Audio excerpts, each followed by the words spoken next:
ওস্তাদ টাকা দিতে চায় না, এরপরে টাকা নিয়ে একটু গাপ লইব মনে হয়। কিসের গাপলা? বাড়ির মালিকরে বলছে 8 টাকা দিও না। তাইলে তো সপ্তাহে আরো 10,000 টাকা বেশি ধার্য করলাম, 20,000 টাকা।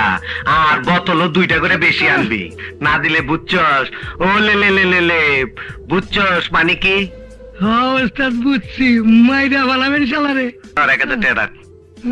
গুলশান, নতুন টাকাটা দিলি নে। কি ও? হ্যাঁ ও তো, ওকে পুলিশে দাও নাই? এই শালার পুত, পা ধর, আমারে মাফ করে দেন, আমি বুঝতে পারি নাই। হ্যাঁ পা छोड़ो छोड़ो छोड़ो छोड़ो छोड़ो। এই মেরা হার কাহা? এই যে তোমার হাল লোক। ওকে পিটাই করছো? আরে ও আমার নিজের লোক।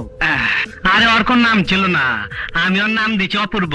ওর কোন ঠাই ঠিকানা নাই, ও আমার দলের লোক। তোমার দলে হাইজ্যাকার পেয়ে রেখেছো? বুবু ও তো শুধু হাইজ্যাকার না, ও তো সন্ত্রাসী।